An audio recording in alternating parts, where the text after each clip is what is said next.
All right, man, we back. Mercy Sports Talk in the building. Appreciate everybody for checking in. Make sure you hit that subscribe button, bell icon button, share the video. Don't forget, check out our Detroit Lions Talk playlist. And if you want to catch more sports content, music entertainment content from your boy, check my other channel out, Goodfellas Sports TV. But let's talk about Ask a Question on social media today. So make sure you follow me Facebook, Instagram, Twitter. Links in the description. Would you consider Matthew Stafford a successful draft pick for the Detroit Lions? I think that's a very, very subjective question. Depends on how you look at it. People bring up his stats, but the one stat they don't bring up when you talk about guys like LeBron James and, modern day pro baller athletes is the win-loss column. And Stafford has a 47%, just over almost 46% win, percentage. All right. Only guys that really I've seen had a worse percentage than him was guys like Case Keenum and Chad Henne. Okay, when you're talking about actually winning football games, that's it. When people talk about who the best quarterback in Lions history, people say, well, statistically, Stafford. Bobby Lane won 3 NFL championships. He was I think he was 1950s all-decade team. So, actually, when you're talking about true accolades and winning, Bobby Lane was the most successful quarterbacks in Lions history, whether it was in black and white, whether it was on the radio. We talking about facts. He brought 3 championships to the Lions. No matter what era you talking about. Now, is Matthew Stafford a more talented thrower of the football? Yes. Has the Lions hurt his chances of having a higher win percentage? Absolutely. So it depends on who you talk to. And what are their criteria? Because he hasn't brung a home playoff game. He hasn't won a division. Last time they won a division, it was with Eric Kramer, Rodney Peete, and I think Andre Ware rotating the quarterback position. And, Rodney Peete went down and Kramer brought a playoff win for the Lions after they won the NFC Central. So they still to this day haven't won the NFC North. You put him in a city that's used to winning like Pittsburgh and he go with this win percentage, they wouldn't consider him successful. But then again, me and others would argue if he was in Pittsburgh, he would have won a playoff game. He would have had a better surrounding cast. He would have had a better offensive line. He wouldn't have got injured the first 2 years of his career. He would have ran the ball. So basically, it's really not great in Matthew Stafford. You look at it, it's great in the Lions organization. I don't think too many quarterbacks would have survived when Matthew Stafford survived in Detroit.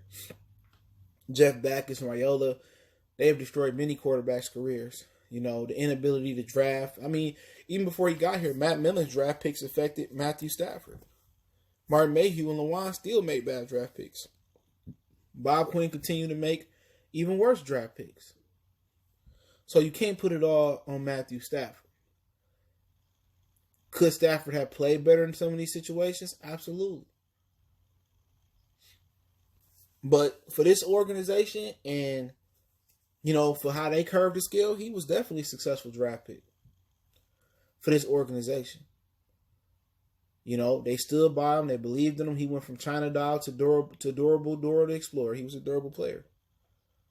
But when you go back and people look at his win-loss record, if he retired today, he wouldn't be in the Hall of Fame. He'd be in the Ring of Honor for the Lions. He wouldn't be still considered a great quarterback. Do you got a lot of talent? Absolutely. Did the Lions waste that talent? Yes. Just another player the Detroit Lions wasted his career. Lomas Brown had an excellent career here. He felt that he should be in the Hall of Fame. And he said earlier, late last year, the reason he didn't get into the Hall of Fame is because the Detroit Lions wasn't successful enough. Matthew Stafford don't have a great playoff moment.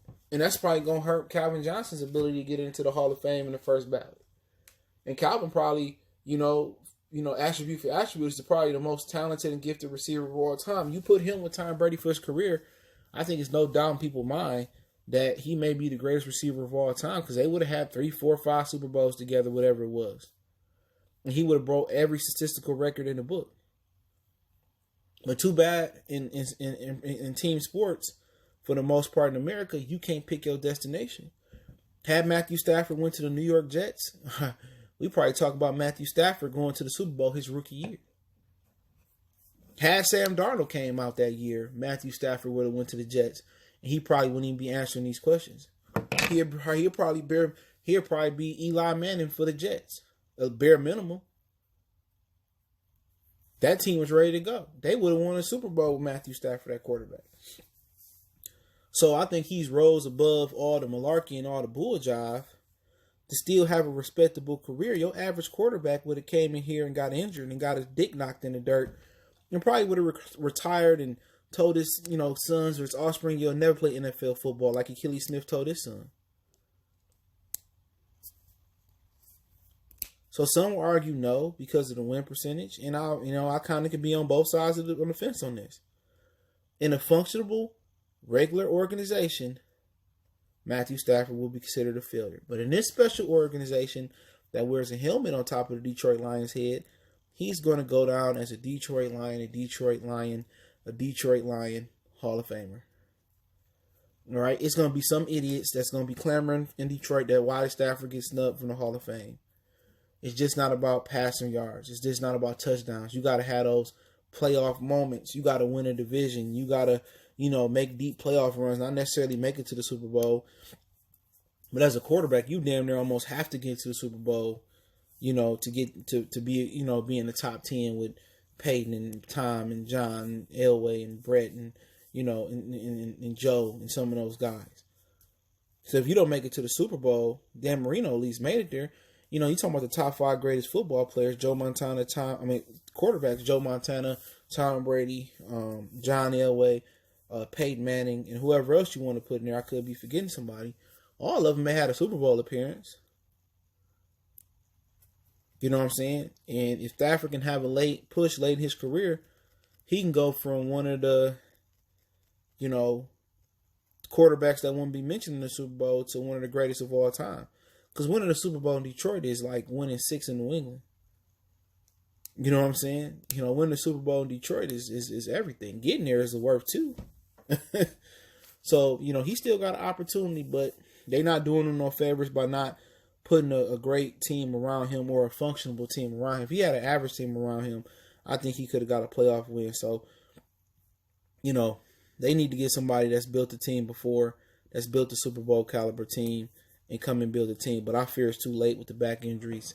And he's going to go down as, a casualty of the Detroit Lions organization. But to answer the question, I'm kind of like, yeah, no. Only reason I'm going to say no is because I felt that the organization failed Stafford, and I felt that he rose above it, and I didn't expect him to last this long under these circumstances. So I felt if he was in Atlanta and Matt Ryan, they would have a Super Bowl win. I felt if he was in Denver, he would have done well. Pittsburgh, Dallas, and I think, and he probably won't admit this, but I think sometimes after games and after tough losses, I think he lay in the bed and think, should he have forced a trade a long time ago? You don't get nothing for being loyal to an organization as a player, because as soon as you fall off a cliff or as soon as you ask for more money or something like that, they usually cut you off. So I'm going to say he was a successful draft pick. And it's unfortunate that he couldn't have been more successful. But you got to blame the Fords. They just, since they bought this franchise, do your history, this franchise has literally been in the gutter, and it's unfortunate. And I wish they would just stop being bullheaded enough and just sell it. You know what I'm saying? They are fucking 100 years old. If you sell it for whatever you sell it for, you still not going to be able to spend that money in your lifetime. So sell it. Just do the Detroit a favor. Sell the goddamn team. Everybody else's husband died, and they wife sell the team, but not Martha.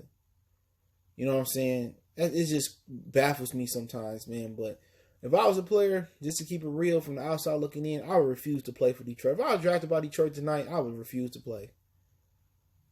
And more players should refuse to pay until this owner sells the team, Martha. But it should be the same way with the Knicks and a lot of other teams. But hey, let me know what you guys think. Don't forget we on Facebook, Instagram, Twitter. The link's in the description. If you have a business question, inquiry, sponsorship, video request, hit me up, or you just want to chop it up, want to make a donation to the channel, Cash App, PayPal, description. Best way to donate, share the video. And don't forget to check out our Detroit Lions playlist, Piston playlist. Did a Piston video yesterday. And check out on the channel, Goodfellas Sports TV, for more sports, music, news, and entertainment. I'll probably do some draft coverage of some type over there tonight. That's Goodfellas Sports TV. And you can check out the backup Motor City Sports Talk channel ever if the channel goes down or get hacked. Motor City Sports Talk 2.0. One time for the one time. Let me know how you feel in the comment section. We gone.